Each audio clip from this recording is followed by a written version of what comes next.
ले भिखारी खाना खा लियो। धन्यवाद दीदी। ये तो जानी पहचानी सी आवाज लग रही है।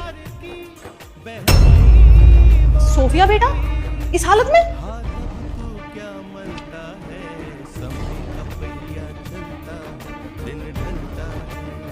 बेटा बहुत तेज भूख लगी थी।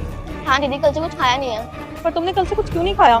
मतलब तुम्हारा घर नहीं है क्या? और इतनी ठंड में तुम यहाँ पे लेटी हो इस हालत में? दीदी ठंड तो लगती है, बस क्या करूँ, मजबूरी है।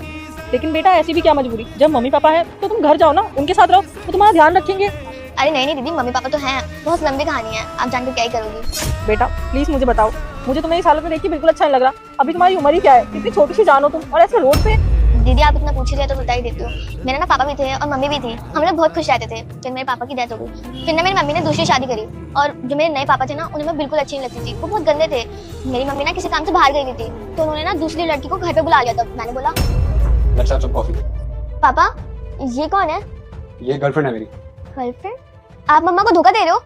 मैं तुम्हारी मम्मी से कभी प्यार करता ही नहीं था, समझ में आई? उसके साथ तो मैं सिर्फ पैसे के लिए जुड़ा हूँ। प्यार तो मैं इससे करता हूँ। मैं मम्मा को सब सच बता दूंगी, फिर मम्मा ना आपको घर से बाहर निकाल देंगी। क्या बोला तूने? तेरी मम्मा इनको घर से बाहर निकालेंगी, तुझे तो घर से मैं बाहर निकालूंगी। इधर आ। तो बस उन्होंने मुझे घर से बाहर निकाल दिया, इसलिए मैं यहाँ रहती हूँ। कोई आके खाना दे जाता है तो मैं खा लेती हूँ, नहीं तो पूरे दिन भूखा ही रहना पड़ता है। तो बेटा आपने अपनी मम्मी को सब कुछ बताने का ट्राई नहीं करा? कॉल करने का या फिर कुछ भी ऐसा? नहीं दीदी, मैंने बताने की तो बहुत कोशिश करी थी, लेकिन जब तक बहुत देर हो चुकी थी उन्होंने मुझे घर से निकाल दिया था। मैं चाहती हूँ कि मुझे मेरी मम्मी दोबारा मिल जाए, फिर मैं उनके साथ ही रहूंगी। और दीदी अब तो मैं कुछ कर भी नहीं सकती, और ना ही मेरे पास फोन है, ना ही मुझे मम्मी का नंबर पता। मम्मी किसी काम से बाहर गई हुई है ना, इस वजह से। अच्छा तो आप चाहते हो आपकी मम्मी वापस आ जाए? अगर आपकी मम्मी वापस आ जाएगी सब कुछ ठीक हो जाएगा ना? हाँ दीदी, सब कुछ ठीक हो जाएगा, और मुझे ना बहुत खुशी भी होगी कि मेरी मम्मी वापस आ गई।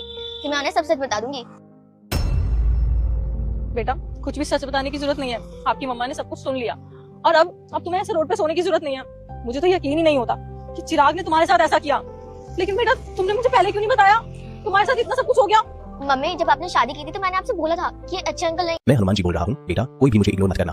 अगर एग्जाम में पास होना है तो इस वीडियो को लाइक और चैनल सब्सक्राइब करें। अपने मित्रों को शेयर करें और कमेंट में जय श्री राम लिखना कभी मत भूलना। है, लेकिन आपने मेरी नहीं सुनी, और देखो आज क्या हो गया। सॉरी बेटा, मैंने तुम्हारी बात नहीं सुनी, उसके लिए मुझे माफ कर देना। लेकिन